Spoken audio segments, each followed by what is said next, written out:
Talking about the social role of women in the past certainly leads to placing it in parameters of comparison, to highlighting the situation of imbalance and decompensation that existed between men and women. We can all agree on the unfavorable situation that women have historically maintained. The first necessary step, which has been taken by women throughout history, is to become aware of their situation, in view of the fact that they did not have the same opportunities as the opposite sex. A need arose to empower women, and in this sense, the feminist movements and the voices that have been raised to raise women's awareness, especially through the media, have been of great help. The empowerment of women itself have several objectives. According to UN Women, some of these are: end all forms of discrimination against all women and girls worldwide, eliminate all forms of violence against all women and girls, and ensure women's full and effective participation and equal opportunities for leadership at all levels of decision-making in political, economic, and public life. But to what extent is this being accomplished? Is there a noticeable effort by feminist groups in the media to meet these objectives? Or is it all part of a political agenda? These questions lead me to ask the following question. To what extent does the ideologization of the concept of women's empowerment in the media produce the opposite effect to its intended purpose?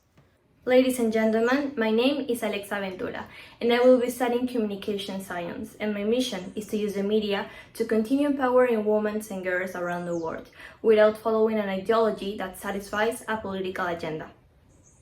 First of all, we have to clarify, what is the media? The media are channels through which information is massively disseminated. Their purpose is to inform, educate, entertain, and form opinions, depending on the intentionality with which the message or information is transmitted. Therefore, they act as the ideal way to transmit a message, but many times this message can maintain a manipulated intentionality or a bias that can modify the message completely. In this case, we have all seen that in the media, they seek to empower women. Mostly this action is carried out by feminists or followers of the search for change, where through campaigns and different posts seeks to raise awareness of the role that women should maintain in society. Normally, on one hand, we hear or read on social networks different phrases such as "women must unite and fight for their rights," or "we must end the patriarchy."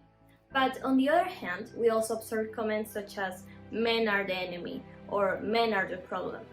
And it is here where we find one of the main problems of this reflection, where a confrontation between sexes is sought, where instead of focusing the empowerment of women on really helping women and generally continue fighting for awareness, we divert attention for spreading hatred.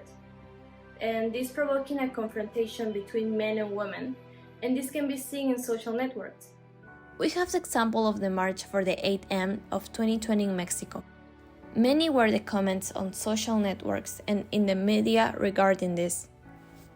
This was used to create a social war that takes place on social networks whenever there are feminist pronouncements, where we always find the same result. Men versus women. In view of this, we have to ask ourselves some questions. For example, why does this happen? Why do these demonstrations of feminism usually end up in confrontation between the sexes, for the most part? And is this a coincidence? Well, the reality is that this is a bias that seeks to transmit and spread as in search of this quest for empowerment, and in the name of empowerment, a conception is presented from an ideological manipulation. And this is explained by Maria Blanco in an interview for the media. She has a PhD in Economics and Business Administration from the Complutense University of Madrid. And she showed us a political perspective of this empowerment of women. Before attending this type of march, think about what are you becoming. You are being used by people who are only interested in political power, who are accusing and qualifying men in different ways. They are treating them as if they were stole it. So it doesn't matter if they have a more leftist, more conservative, or less conservative ideology. They should not allow themselves to be used. They should not allow themselves to be used as part of a mechanism that has absolutely nothing to do with the welfare of women, but rather is a very clear political agenda that simply aims all the simplest thing in the world, which is a greater share of power. So why not use the media to actually generate a positive impact and genuinely empower women to supporting the goals that the UN Women upholds rather than promoting an ideology that only seeks to promote a political agenda? One example to achieve this is to showcase women who have excelled in different areas, but for some reason these feminist groups do not comment on or promote their stories of achievement. Using the media to tell these stories would be a great source of inspiration to women and girls of how different women have succeeded. An example of this in the field of science is Andrea Ghez, an American astronomer who won the Nobel Prize in Physics in 2020 along with two fellow astronomers, with this becoming the fourth woman to win the Nobel Prize in Physics in history. She's a clear example of success in science for women. Science, it is an area where the number of women who have excelled compared to men is lower. So why don't we hear more about these successful women who have excelled?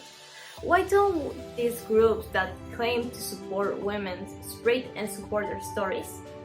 Simple to answer, because they do not contribute their political agenda, because the women's empowerment they claim to support is just an ideology that benefits other groups and that the media lends itself to satisfy. And to all this, what does the social doctrine of the Church tell us?